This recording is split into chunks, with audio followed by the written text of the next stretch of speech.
Time for the 49ers Rush Podcast.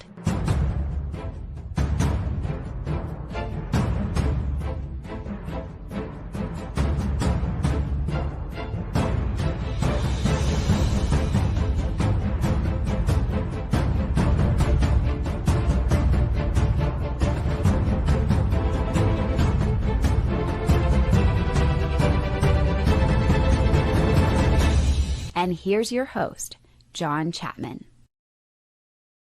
What is going on, faithful? I know it's early Friday morning, but I've got a trip that I've got to get ready for. I'm not traveling for the 49ers this time. This is a personal one, something I got to go take care of. So anyway, I'm recording this show early Friday, depending on when you're listening, downloading, watching live.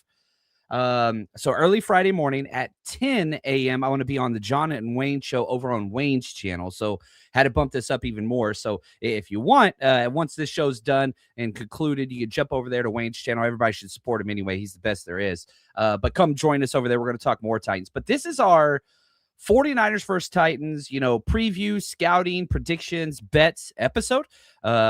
Which I'm always super pumped about. And I have to say thank you to Josh. He helps us with this series for the past several years, and he's just about as good as they get, too. So, yeah, you might see him in the chat, 49ers Faithful Forever. He's the best. And we have a new executive producer that is helping build the 49ers Rush podcast. Shout out to Dorian Campbell, who's going to be helping us along.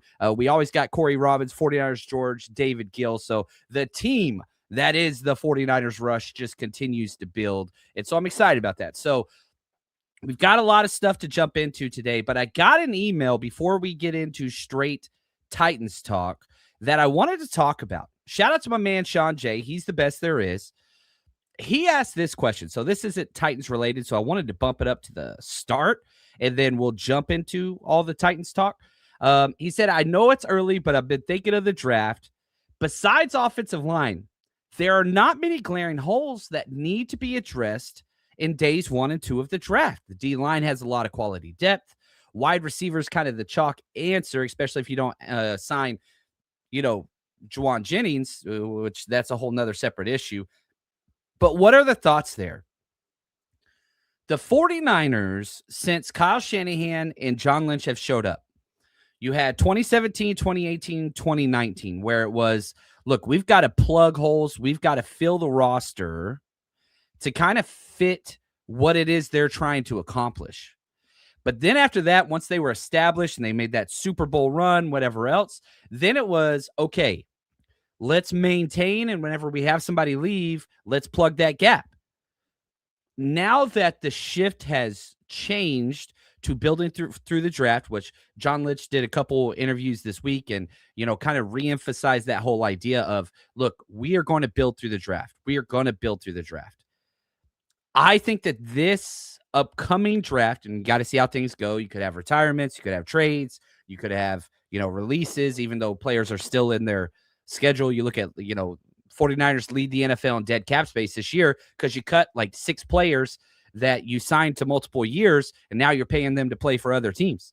So like that could happen again as well. But with where things currently stand, there is not a major glaring weakness up and down the roster besides the center position, obviously, but we'll get into that. But the center, wide receiver, and I know everybody wants to say defensive end, but I'm going to kind of push back on that because you've got Nick Bosa, you've got Bryce Huff, you've got Mikael Williams, you've got Sam O. Like, those are your top 4 defensive ends. And that's if you want to add, you want to add a pass rush or whatever else. I think that those are there as well. But linebacker, man, you're going to be good there. Corner is one that kind of stands out to me. Safety, you're getting every single safety you got back on the roster. So there's just in tight end as well. You're getting all the tight ends back. So it's not like there's a whole bunch of, gosh, you've got to do this. You've got to do this. I know everybody wants to say defensive end, but Bosa, Huff, Mikael Williams, and Sam O are all coming back. Yeah, you want more defensive end depth. You want more of that. Then you look at the defensive tackle room. Alfred Collins is the man. CJ West is playing the best football of his career the past 2 weeks. Short career, obviously, rookie year, but like you've got these two young guys, which I am totally cool with. Kalia Davis still has more time, right? Jordan Elliott will be leaving probably, but that's okay. Like you've got Sebastian Valdez sitting there in the wings. You got Evan Anderson sitting there in the wings. There is depth all across this defensive line. Not saying, probably the one glaring weakness is you do not have a defensive tackle pass rush specialist. That would be sweet. But you don't have to do that either. Center, wide receiver, cornerback could use some more depth, but again, Renardo Green's coming back, Demo's coming back, Upton Stout's coming back. Like you got the Darrell Luter Jr.'s coming back. Like you're returning so much. And so all of this to say, one, thank you, Sean, for the question. But two, I don't think the Niners have to go do anything crazy. I really don't think that they do. Now, maybe you win a Super Bowl and Trent retires and you've got to do a left tackle. Eventually, you're going to have to draft a tackle. Eventually, you're going to have to. Again, the 49ers are the only team in the NFL that have not drafted an offensive tackle the past 4 drafts, and they haven't drafted a center in over a decade. That's not even hyperbole. That is factual. And yeah, something like that has to change. Now, whether you want to address left tackle through free agency or center through free agency or whatever, I don't know. But eventually you're going to have to add some type of youth at those. You're just going to have to. So anyway, take that for what you will. I love draft talk. And, shout out to Bobo, because on the last episode, he mentioned this and we didn't have time to get back to it. This time last year, we were doing mock drafts. Season was over. We were already expelled from the playoffs. And now we're getting questions like this from Label Up. I have more faith that we get the number 1 seed now than ever before. The last flight San Francisco takes will be the one back from Indy, and then they could have home field advantage throughout the Super Bowl, winning the 6th Lombardi at home. It is written. It is too beautiful not to come to fruition, right? And so talk about a difference a year makes. Coaching matters. Special teams coordinator, defensive coordinator. We had injuries last year, had injuries this year. I remember everybody telling me that the problem wasn't with Nick Sorensen. These are quote unquote film guys. It was there's nobody on defense to do anything. Last year's defensive roster at this point in the year is more talented than what you have out there right now. There's more talent on the field out there last year than what you have out there right now. But the coaching is the difference. Coaching matters. Shocker.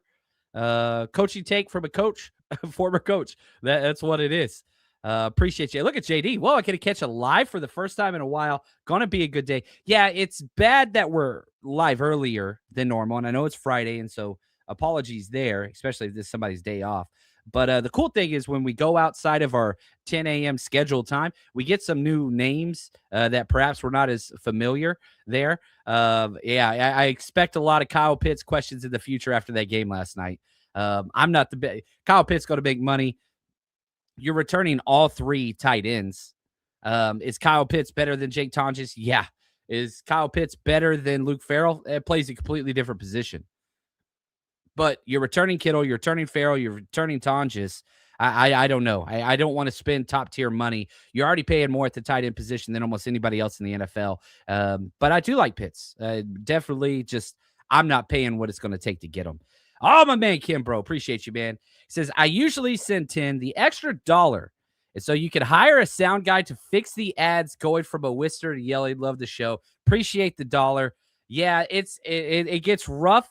And I don't want to put negativity out there. It is frustrating. I apologize. We are always working. This offseason, we're going to do a complete overhaul of our sound editing system, but I'm too scared to do that in season. But thank you, Kimbro. You are the best, and I apologize. Look at this, Pedro. Alfred hasn't even hit his grown man ceiling yet. Just watch 95. You can't watch Warner. You can't watch Bosa. So when we're on defense, stop watching the ball. Look at 95. He's the biggest human being on the field. Just watch him. And here's my favorite thing about Alfred Collins. He is still losing early, but he wins late all the freaking time through hustle, effort, technique, all those things. So if he can get to the point where he can win early and keep that effort and all those things. Oh, whew. That's where it's going to get crazy. So my challenge to you for the game this weekend, watch 95. He's not out there for the first series. He'll be out there the majority of the time after that. Watch 95. Trust me, trust me, trust me. Zeldar, what's up, man? John, can you chime in on Pretty Ricky? Larry grilled the OC yesterday. Looks like pressure is morning. My question is, how do we know this is a Ricky issue and not a Brock issue? Well, the film says it's not an issue at all. The film is fine. He's open consistently. It's a Ben Barch issue. Dude would have had 3 touchdowns the past 2 games. 2, Ben Barch blew his assignment, and so the quarterback couldn't see it. 1, Brock Purdy blew his bat. That was the interception. So, like, the Ricky stuff's fine. That's just going to take time. And whenever, I'm a sucker, I'm going back to the well. I'm betting Ricky on the over this week, big time. So, yeah, I am not concerned at all. I'm starting Ricky in my fantasy football playoffs. I am betting on him over on receptions and yards. The numbers are just too good. 2.5 receptions and 30 yards receiving. It's too good. So, I am not part of this. Oh, Ricky, what's going on there? You got to watch the tape. Stat watchers, they're going to be upset. Totally get that. People that watch the coach's tape, 100% understand what's happened. There's context to every single play. Has it been good games? It has not. But the film says dude's open. Dude is open. It's coming. So don't even sweat that one. William says, man, I wish we had a Jeffrey Simmons on defense. Everybody does. That dude, Jeffrey Simmons, unbelievable. You could argue the best defensive tackle in the NFL. That is a statement that could be made. He's definitely top 3. That dude crushed last week. Maybe one of the best games. Freaking unbelievable what he did. So, yeah, Jeffrey Simmons is awesome. He's pretty great. So, let's move on. Let's get into Titans talk. And before we do, we are giving away 2 free tickets to go see the 49ers at Titans game. And so, yeah, if you want those tickets, you can go on to our Twitter page at JL_Chapman. It's our pinned tweet currently. Or you can go on to our Instagram, 49ers Rush Podcast on Instagram. You'll see the post there. It's in our story, and we have a live post. All you got to do is share that, retweet it, follow those directions, and you are in it. We're going to be giving away those 2 free tickets probably around lunch, right before I head to the airport. So right around noon today, there's still time to enter. You can enter twice. You can enter on Twitter. You can enter on Instagram. So follow those directions. 2 free tickets, lower level. Have a good time for free. As long as you're a Niners fan, you could win the tickets. If you're not a Niners fan, I ain't giving them to you. Period. That's all there is to it. I'm a man of principle. But anyway, yeah, go win some free tickets. We'll be announcing those on social media later today. So the Titans, 2-11. 4th place in the AFC South, one of the worst divisions of football. And they got the number 1 pick last year. They drafted Cam Ward, which Cam Ward, it's fun to watch him play. He's not ready. He is not ready. He's not ready. I just don't think he's there. I got to answer this one. Pedro, fantasy question. I have Jennings and Devontae Smith. Who would you start at flex? I would go Jennings. And the defenses, it depends on who they are playing. I don't have that in front of me, so I don't want to give negative information. It's when you're starting defenses, it's all about who they're playing. So those 2 defenses, you'd prefer the Rams for sure. But anyway, yeah, I'm starting Juwan. More consistent. I want the consistency. And I know I just said I'd start Ricky Pearsall, but I see it coming. It's just me. So Cam Ward's not been good this year. And he's surrounded by non-consistent players. That's what happens when your 2 starting wide receivers are rookies. You've got a relatively young offensive line out there. It's an issue. And you look at just he's like a 50 to 55% completion percentage quarterback. Consistency is not there. They can't establish things. The highlights are there. Throwing back across his body, rolling out to his right. That's there. Not the 3rd and 3, get the first down. That's not there. Last week, he goes 14 of 28, 50% completion, 117 yards, 2 touchdowns with an interception. One of his better games. You look at him on the year, 9 touchdown passes, 7 interceptions. That's not good.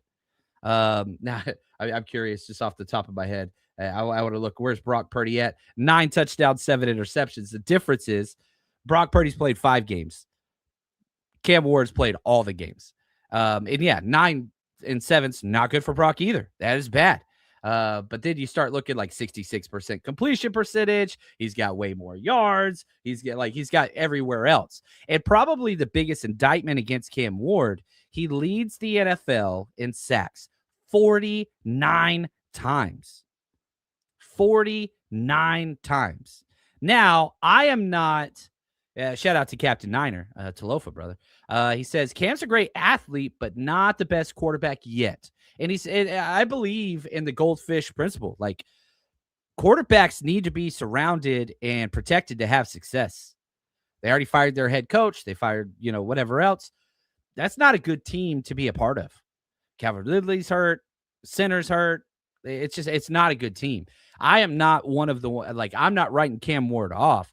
I'm saying in the current situation that he is in, he is not built for success.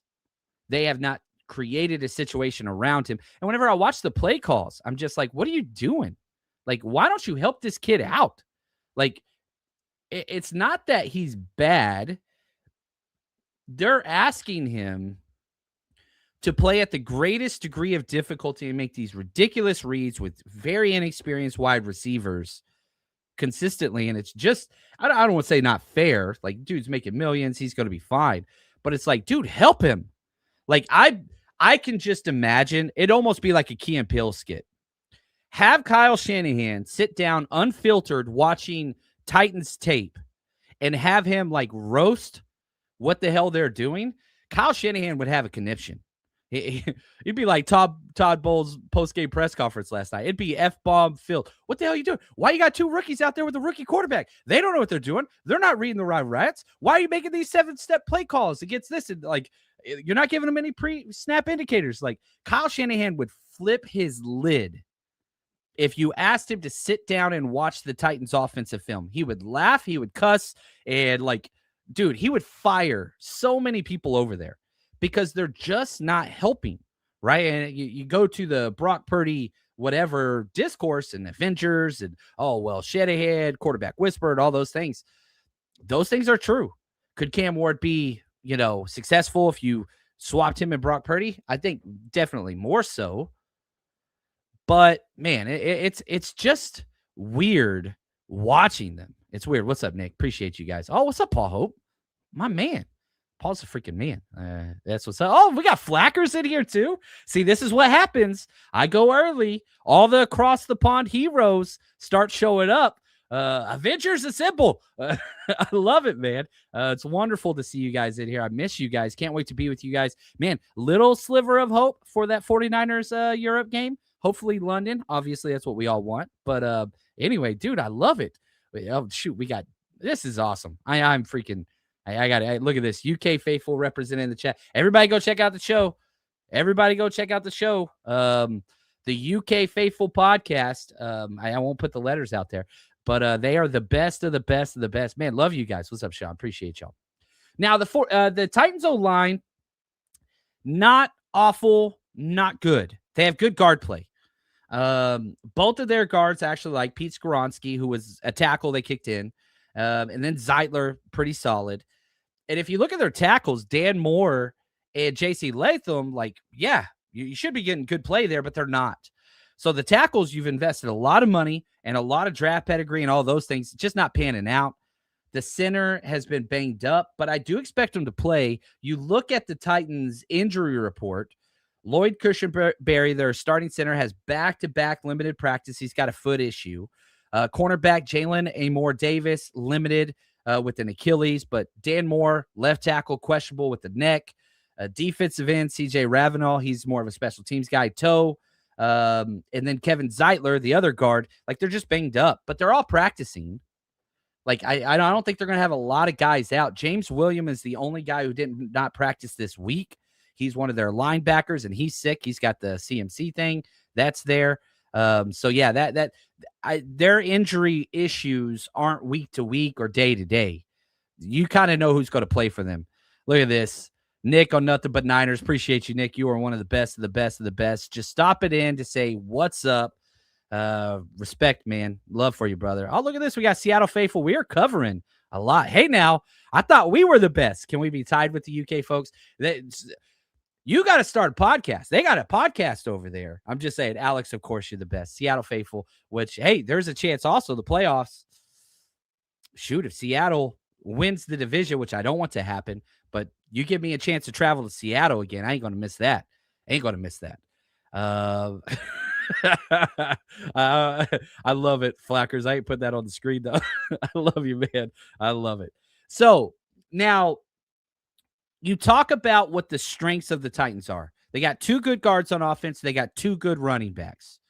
Tajay Spears, kind of do it all, perfect third down back in today's NFL. Tony Pollard's their home run hitter, 150 plus yards, 2 touchdowns.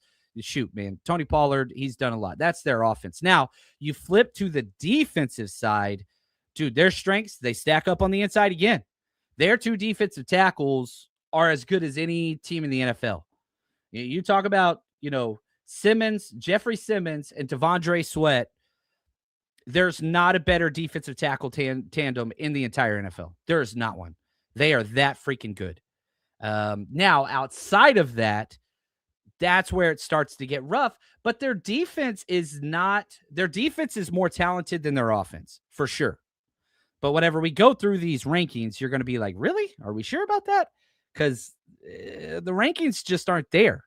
You guys are best. Alex says, yeah, that's what we need is another 49ers podcast. The more the merrier. We just need good ones. We don't need more podcasts. We need more good ones. That's where Alex comes in. That is where Alex comes in. That's what we need. And shoot, you guys are the best. Y'all making me happy today. Now, the Tennessee Titans have lost by 14 plus points 6 times this year. They're a bad team. I don't think they're the worst team in the NFL. I think they are among the worst team in the NFL. They were on a 7-game losing streak until they got their second win against Cleveland. So they beaten Arizona and they beaten Cleveland. That's it. 101 penalties on the year. That's top 5 penalties. Just, it's just not great. You look at points scored, 31st out of 32 teams. At 5, they've scored 5 more points than the Raiders. I think the Raiders and the Commanders currently the 2 worst teams in the NFL. Personally, if I was doing like Chapman power rankings, that's where it would be. And points allowed defensively 29th, 357. They have a negative 156 point differential, worst in the NFL. They don't win games.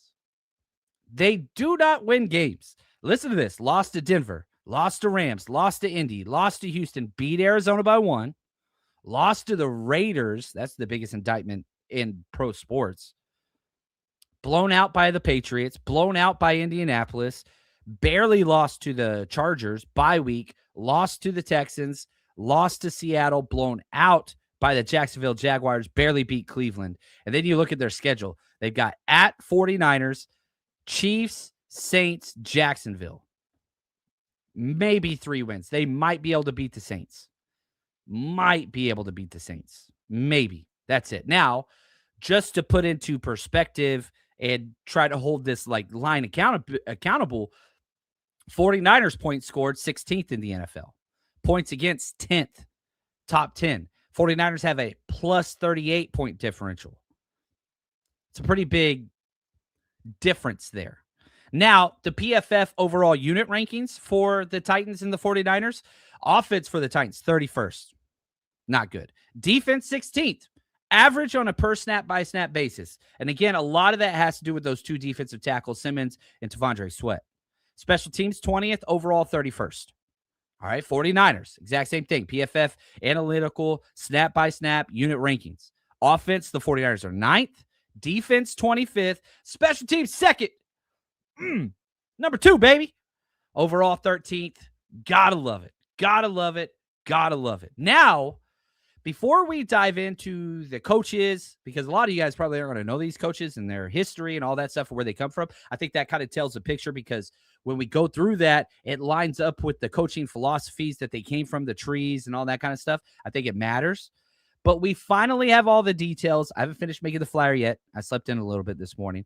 But for Indianapolis, if you're coming out to party Monday Night Football, Brock Purdy, Phillip Rivers, Monday Night Football. Sunday, we're going to be at Tom's Watch Bar right across the street from the stadium from 3 to 7 p.m. We'll be watching the Sunday games while we host our party. Giveaways, you name it, kids are free always. And then we have an all-inclusive tailgate, premium alcohol, premium mixed drink, food nonstop from 4 to 7 p.m. at the Saint Shack, literally. Man, it is like 2 blocks away. It's going to be incredible. Go get your tickets now. And if you've never been to a 49ers Rush Road Trip event, this is what they're like. 49ers Rush Road Trip is going into its 6th year with over 40 events at road games. If you are traveling to see the 49ers play this year, you got to come party with us. And on top of that, we give games, trivia, giveaways. We've partnered with TickPick this year. All you have to do is search 49ers Rush on any of the TickPick sites, apps, you name it. And on top of all of that, best dressed, giveaways, autographed jerseys, kids are always included, and get in for free with a ticketed adult. And a lot of times for select cities, we will have 49ers legends come out and you get to meet and greet them and get an autograph. Navarro Bowman, Frank Gore, Patrick Willis, Fred Warner are all players that we have worked with in the past. And trust me, if you want to build the 49ers community, you're traveling by yourself, we got you covered. 49ersRushRoadTrip.com.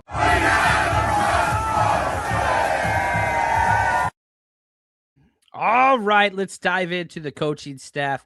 The current head coach for the Tennessee Titans is Mike McCoy. He's the interim head coach, replaced Brian Callahan, who got relieved of his duties. And, Mike McCoy's been a head coach before. He was the coach of the Chargers for a long time. And you look at his all-time career head coaching record, 29 wins, 43 losses, 1-1 in the postseason. Obviously, they're not making the postseason this year. But, this is a guy who's been around for a long time. Started his coaching career in the year 2000 with the Carolina Panthers as an offensive assistant. He was with them for 9 seasons. Then he went to Denver, was an offensive coordinator, became the head coach at the Chargers, was there for 4 years. Then back to Denver as an OC, then in Arizona as an OC, then Jacksonville as a quarterbacks coach, and now he's been at Tennessee as a senior offensive assistant, and then got named head coach. Well, the offensive coordinator was Callahan's dad. He left whenever his son got canned, and now it's Nick Holtz. Nick Holtz. I feel like it's like Steve Holt. Anybody. Anyway, it hasn't gone well just as a coach, right? Started off in Nebraska, went to Stanford, so he's been in the Bay Area he was there for 3 seasons. Then he went to the Raiders. Not the place to go to build your resume. He was part of the Gruden tree and all that kind of stuff.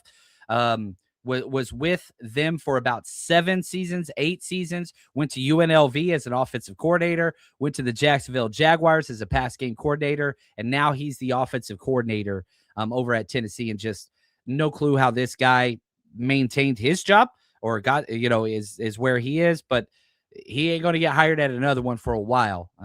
It has not looked good. Defensive coordinator, Denard Wilson, one of the youngsters from Maryland, went undrafted, played for Washington for 1 year, but didn't get too many snaps.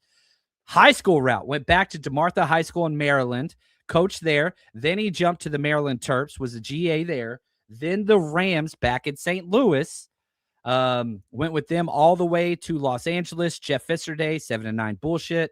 Was with the Jets for a couple of years, was with Philly for a couple of years, then Baltimore, and now he's been the Tennessee defensive coordinator for 2 seasons. Again, defense a lot better than the offense, but he's got some tenacious talent over there. Just not there. It's just not there. Like, they give up a lot of huge explosive plays. It's not a sound group consistently. I don't know, man. I don't have a lot of faith in this coaching staff. I really, really don't. And again, I'm not saying they're bad coaches. I'm saying they're putting a bad product out there. The Titans are not a playoff team. Even if you had good coaches, they're not going to the playoffs this year. But I don't think the coaching staff's doing their players any favor. Now, these 2 teams have not played a lot, obviously. The Tennessee Titans, one of the relatively newer franchises, should still 100% be down in Houston, so we could have the Oilers and some of the greatest uniforms in the history of sports, but that's okay. I digress. So the history of this matchup, they've only played 15 times, and the Niners hold the edge 9-6. The last matchup was all the way back. I was going to be at this game until they made it right before Christmas, and the wife said no. But the Niners lost 20-17. Was a crazy, crazy close game. Jimmy Garoppolo threw 322 yards, touchdown, 2 interceptions. Ryan Tannehill outdueled him. And this was the A.J. Brown just freak game. 11 catches, 145 yards, and a touchdown. But, man, you go back, listen to these names on defense. Azeez Al-Shire had a sack. Samson Ebukam had a sack. Kentavious Street had a sack. Jordan Willis had a sack. 2 totally different teams now. 2 totally different teams, personnel-wise. And, yeah, Captain, this pisses me off. Like, I'm not an Oilers fan. I'm from Texas, but they're some of the coolest uniforms ever been made, regardless of sport. Like the 94 throwbacks for the Niners, that's number 1. That's the pinnacle. The Texas Stormtroopers, that's my number 2. I'm biased, of course. But the Houston Oilers, powder blues, they took it away from us. I hate the ownership of the Tennessee Titans. I hate them. And whenever the Titans put out those Oiler uniforms like you're talking about, Captain Niner, I get pissed. That is just total BS, man. Anyway, all right, let's talk about more issues with the Titans. Let's go through their defense. These are the rankings of the Titans defense out of 32 teams. It's not going to be good. 29th in points allowed. 26th in yards allowed. Remember, only out of 32. The only category that they are ranked in the top 16 or the top half of the league is fumbles recovered. They've recovered 6 fumbles. That's 14th. Barely above average. That's the only category out of about 25 that we highlight every single week. One category, and it's fumbles recovered. 23rd in first downs allowed. 23rd passing yards. 24th passing touchdowns. 28th in yards per pass. That again, this is why I'm pretty big on Ricky Pearsall this week. 26th in interceptions, 20th in rush yards, 30th in rushing touchdowns. I don't care if Christian McCaffrey's sick. That dude's going to be sick in the end zone this week. He's scoring a damn touchdown, period. 21st in yards per rush. Then you get into when it matters most. 3rd down, 4th down, red zone. How could it get worse? Somehow it does. 30th in 3rd downs, 30th in 4th downs, 26th in red zone. What can they do? I don't understand what they're good at. Whenever you have literally 2 all-pro players at and their defensive personnel is not bad. The linebackers aren't bad. Safeties aren't bad. Corners are bad. But like, this is not a bottom tier talented defensive personnel group. It's not. It just, the sum is greater than the parts. Not so in Tennessee. That's why I don't like the freaking coaching. Oh, I love this, Thomas. He says, my favorite is the 98 49ers dark red. Would love to see those again. I miss those too, with the red and gold like inlay on there. Now those numbers are huge, and so whenever we give away our autographed jerseys, and I buy those like the T.O. and the Jeff Garcia and Frank Gore and those ones, the numbers are so wide they don't fit in the package, but they look so badass. Those numbers were huge. I freaking love those, man. Anyway, that's what it is. Now you start looking just at, okay, where are the matchups? Like, it's hard to do the matchups, and it's very, very simple. Their biggest advantage, and probably the biggest advantage of anywhere on tape. Now, number 64 has played relatively well. Where has he struggled?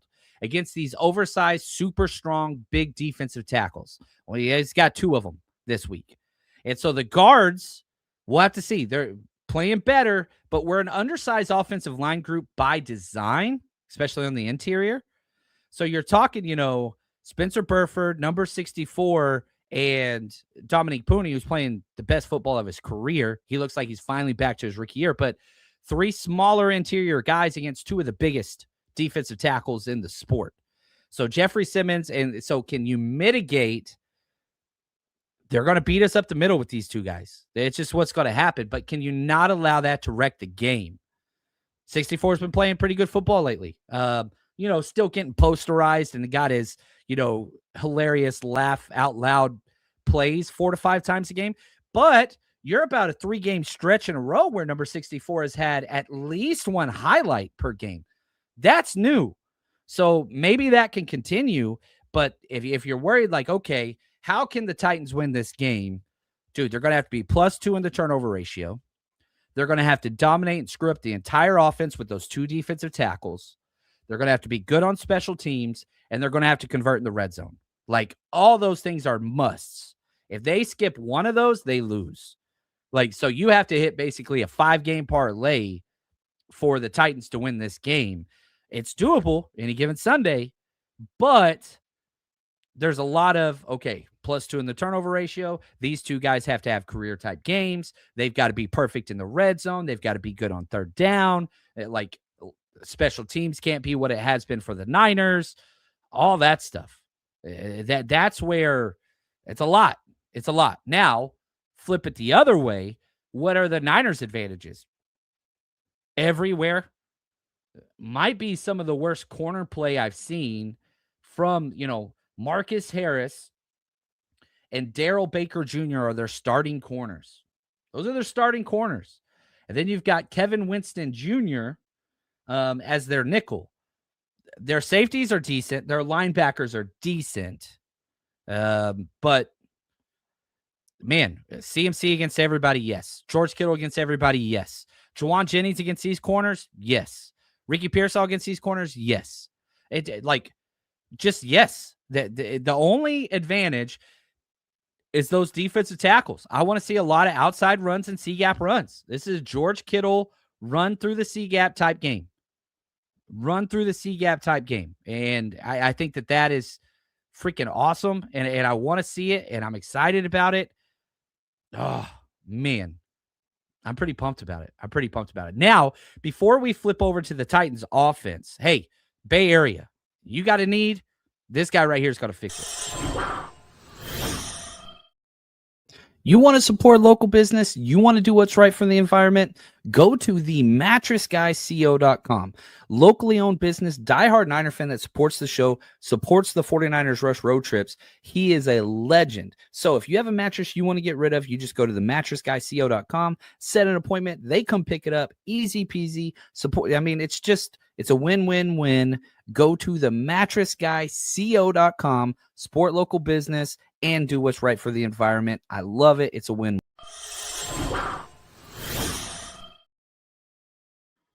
All right, let's talk Titans offense, and it's worse than the defense. Again, out of 32 teams ranks, right? 31st points, 32nd dead last in yards, can't sustain drives.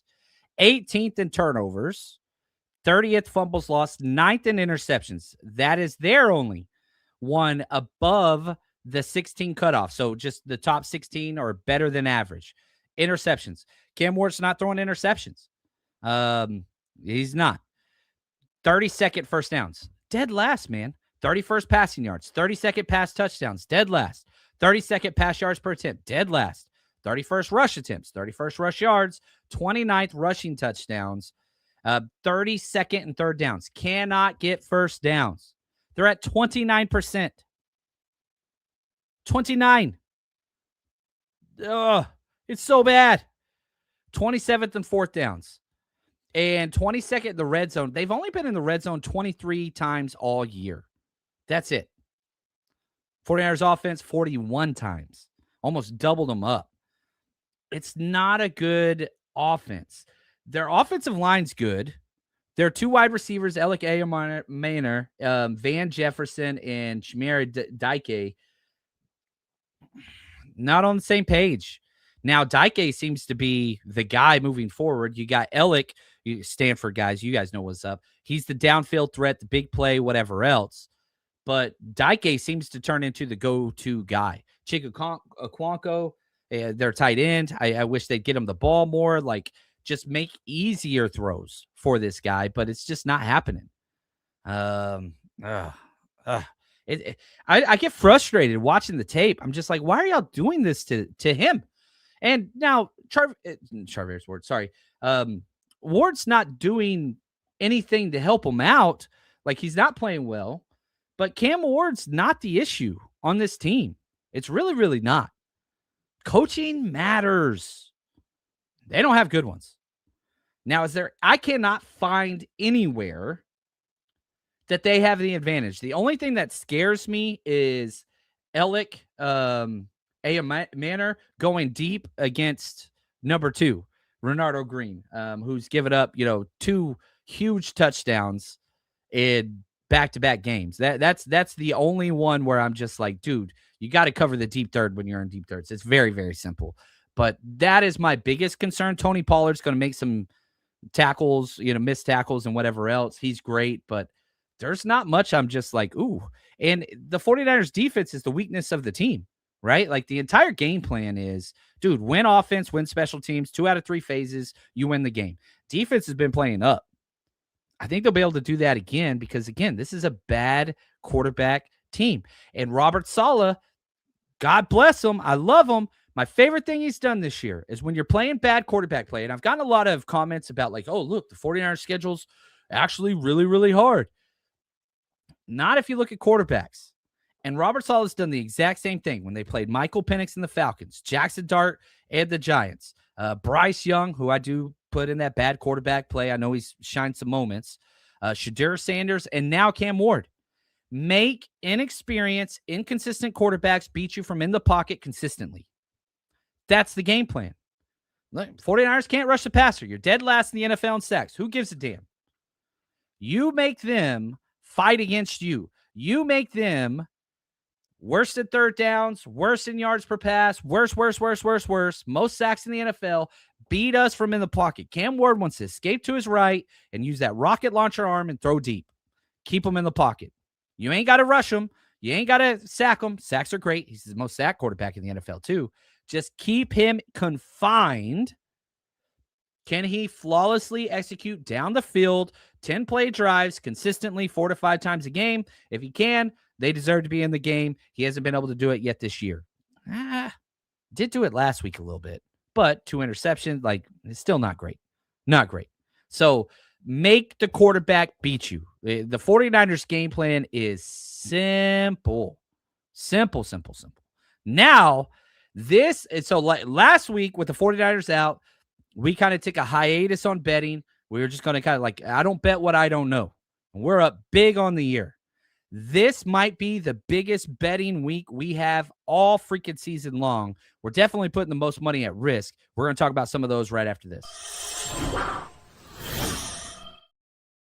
December doesn't have to be the most expensive month of the year if you're betting with MyBookie. They have their 12 days of Christmas is coming soon with daily offers dropping back to back 12 days in a row all across sports and the casino. And I'm talking bets and gets, profit boost, free spins, even surprise drops for social and Telegram users. And with December being so packed, you got the NFL, you got college NFL, or college bowl season, college hoops. It's all serving up for opportunities to cash. And if you go to mybookie.ag now, punch in the code 49ers, 49ERS, you get your first bet covered up to $500. Make sure you click that opt-in button.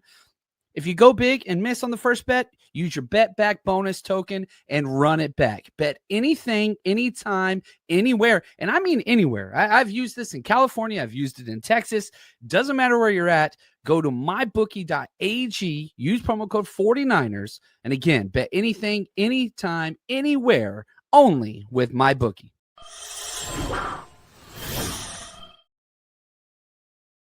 All right, I'm going to be posting the bets right after this show on Patreon and the 49ersrush.com. So if you want to see those 10-plus bets over there, probably my 2 favorite, I've got a 2-team teaser plus 6.5 points. I'm taking the 49ers minus 6.5 points, so they just have to win by a touchdown or more, and the Texans minus 3.5 points versus the Cardinals. And probably my favorite bet this week is Brock Purdy over 7.5 rush yards. That number kind of fell down because the 49ers weren't running them. But if you watch that Cleveland game, Brock Purdy as a running threat is back. The weather was terrible, all that stuff. It's not going to be like that in Santa Clara. Brock Purdy over 7.5 rushing yards. You want to see the best? Go sign up over there. We post them every single week. Let's get to our predictions. The offense, everything's open. The Shanahan scripted play set, I'm curious to see how it's going to go. You can run the ball 30-plus times on this team. You could throw the ball 35 times on this team. There is no strength of this Titans defense outside of their defensive tackles. You can mitigate that through running on the outside, misdirection, outside crack toss, whatever, jet sweeps, whatever, play action bootleg. You do it in the pass and run game. I think 24 points is my threshold for disappointment.